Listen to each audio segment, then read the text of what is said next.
এখানে আমরা কিছু লেনদেনের জাবেদা করব এবং জাবেদা থেকে যেই হিসাবগুলো তৈরি হচ্ছে ওই হিসাবগুলোর শ্রেণী নির্ণয় করব। হিসাবের শ্রেণী নির্ণয় মানে হচ্ছে হিসাবের শ্রেণী তো 5টি, তাই না? এই যে হিসাবগুলো তৈরি হয় এই হিসাবগুলি ওই 5টার মধ্যে কোনটা। এখন প্রথমে আমরা এখানে একটি লেনদেন দেখতে পাচ্ছি, সেটি হচ্ছে অফিস ভাড়া প্রদান 2000 টাকা। এইটার যদি আমরা জাবেদা করি তাহলে কি হবে? জাবেদা করতে গেলে প্রথমে কি চিন্তা করতে হয়? ব্যবসায় নগদ টাকা আসছে না যাচ্ছে।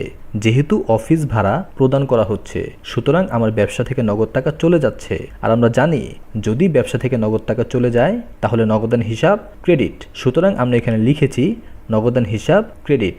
এখন আমাদের জাবেদা কমপ্লিট করার জন্য আমাদের একটি ডেবিট লাগবে, তাই না?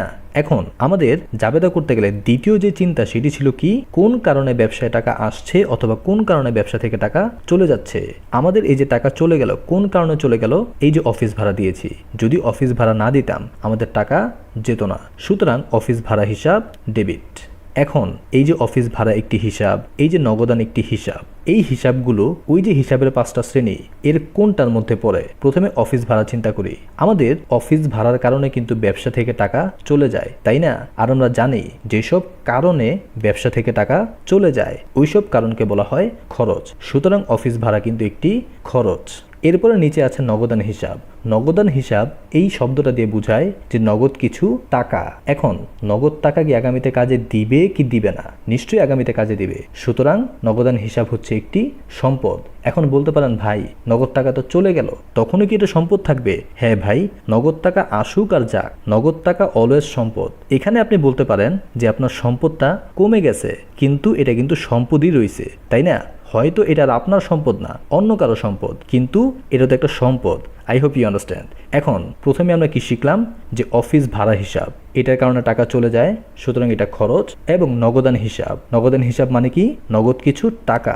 নগদ টাকা অলওয়েজ কাজে দেয়। সুতরাং নগদান হিসাব ডেবিট দিকে থাকুক আর ক্রেডিট দিকে থাকুক, নগদান হিসাব অলওয়েজ সম্পদ। এই কথাটা মনে রাখবেন। এইখানে আমরা আরও একটি লেনদেনের জাবেদা করব এবং ওই জাবেদার হিসাবগুলো থেকে হিসাবের শ্রেণী নির্ণয় করব। এখানে আমরা যে লেনদেনটি দেখতে পাচ্ছি সেটি হচ্ছে ব্যাংক হতে ঋণ গ্রহণ 50,000 টাকা। আপনি আপনার ব্যবসায়ের জন্য ব্যাংকে থেকে ঋণ নিয়েছেন। এই যে একটি লেনদেন, এই লেনদেনটির আমরা জাবেদা করব। জাবেদা করতে গেলে প্রথমে কি চিন্তা করতে হয়? ব্যবসায় টাকা আসছে না যাচ্ছে। যেহেতু আপনি ব্যাংকে থেকে ঋণ গ্রহণ করছেন সুতরাং ব্যবসায় টাকা আসছে। সুতরাং আমরা জানি ব্যবসায় যদি নগদ টাকা আসে নগদান হিসাব ডেবিট। আমরা লিখলাম নগদান হিসাব ডেবিট। যেহেতু আমরা ডেবিট পেয়ে গেছি আমাদের জাবেদা কমপ্লিট করার জন্য একটি ক্রেডিট লাগবে। আমাদের জাবেদা করতে গেলে 2 নম্বর যে চিন্তাটা করতে হয় সেটা হচ্ছে কোন কারণে ব্যবসায় টাকা আসছে অথবা কোন কারণে ব্যবসা থেকে টাকা চলে যাচ্ছে।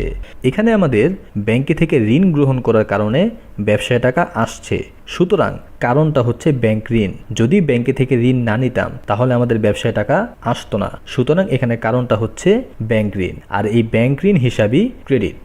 এখন আমাদের এই যে দুইটা হিসাব পেলাম এই দুইটা হিসাবের শ্রেণী নির্ণয় করব। আমরা একটু আগেই শিখে আসছি নগদান হিসাব মানে কি?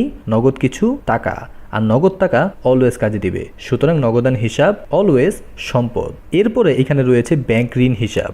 আপনি ব্যাংকে থেকে কিছু ঋণ নিয়েছেন, এই ঋণটা নিশ্চয়ই আগামীতে পরিশোধ করবেন। আর আমরা জানি আগামীতে পরিশোধ করতে হবে এমন সব কিছুকে দায় বলে। সুতরাং ব্যাংক ঋণ হিসাব হচ্ছে একটি দায় হিসাব। I hope you guys understand. ব্যাংকে হিসাব খোলা হলো 10,000 টাকা। আমার ব্যবসায় যে টাকাগুলো ছিল ওইখান থেকে 10,000 টাকা ব্যাংকে জমা রেখে আমি ব্যবসায়ের নামে ব্যাংকে একটি হিসাব খুললাম। এখন এই লেনদেনটা যদি আমরা জাবেদা করি, জাবেদা করতে গেলে প্রথমে কি চিন্তা করতে হয়?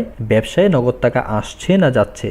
যেহেতু আমি ব্যবসায় নগদ টাকাগুলো ব্যাংকে জমা রেখে হিসাব খুললাম সুতরাং আমার ব্যবসায়ের নগদ টাকা কমে গেছে। আর আমরা জানি নগদ টাকা কমে গেলে কি করতে হয়? নগদান হিসাব ক্রেডিট। এবং যদি ব্যাংকে টাকা বাড়ে তাহলে ব্যাংক হিসাব ডেবিট। যেহেতু ব্যাংকে হিসাব খোলা হয়েছে মানে ব্যাংকে কিছু টাকা জমা করা হয়েছে। ব্যবসায়ের নামে ব্যাংকে যে হিসাবটা খোলা হয়েছে ওইখানে 10,000 টাকা জমা করা হয়েছে মানে ব্যাংকে টাকা বেড়েছে। সুতরাং ব্যাংক হিসাব ডেবিট।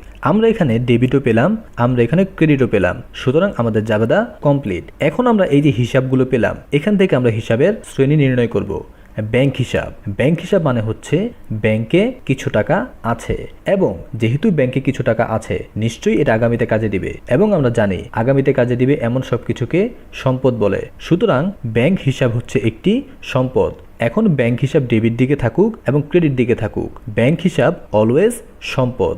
ঠিক একইভাবে একটু আগে আমরা শিখে আসছিলাম নগদান হিসাব মানে হচ্ছে নগদ কিছু টাকা। এখন নগদান হিসাব ডেবিট দিকে থাকুক আর ক্রেডিট দিকে থাকুক, নগদান হিসাব অলওয়েজ সম্পদ। হয়তো সম্পদটা বাড়বে, নয়তো সম্পদটা কমবে, কিন্তু এটা অলওয়েজ কি থাকবে? সম্পদই থাকবে। আমরা কিছু হিসাব নিয়ে আলোচনা করব। প্রথমে আছে ক্রয় হিসাব। ক্রয় করার কারণে ব্যবসা থেকে টাকা চলে যায়, আর আমরা জানি যেসব কারণে ব্যবসা থেকে টাকা চলে যায় ওইসব কারণকে খরচ বলে। এরপরে বিক্রয় হিসাব। বিক্রয় হিসাব হচ্ছে একটি আয়। আমরা জানি বিক্রয় করলে ব্যবসায় টাকা আসে, যেসব কারণে ব্যবসায় টাকা আসে ওইসব কারণকে আয় বলে। তারপর এখানে আছে দেনাদার হিসাব। দেনাদার মানে কি? একজন ব্যক্তি যার কাছে আমি টাকা পাই। এখন তার কাছে যেহেতু আমি টাকা পাই, নিশ্চয়ই আমি আগামীতে টাকাটা পাবো, আর আগামীতে কাজে দিবে। সুতরাং দেনাদার আমার আগামীতে কাজে দিবে, সুতরাং দেনাদার হচ্ছে একটি সম্পদ। এরপর আছে আমাদের এখানে পাওনাদার হিসাব। পাওনাদার মানে হচ্ছে একজন ব্যক্তি যে আমার কাছে টাকা পায়। এখন যেহেতু সে আমার কাছে টাকা পায়, সুতরাং আমার তাকে আগামীতে পরিশোধ করতে হবে। আগামীতে পরিশোধ করতে হবে এমন সব কিছুকে দায় বলে। সুতরাং পাওনাদার হিসাব হচ্ছে একটি দায় হিসাব। I hope you guys understand. আমরা আমাদের আগামী ক্লাসে হিসাবের শ্রেণী নিয়ে আরও কিছু বিস্তারিত আলোচনা করব। Till then, take care. আসসালামু আলাইকুম ওয়া রাহমাতুল্লাহি ওয়া বারাকাতুহু।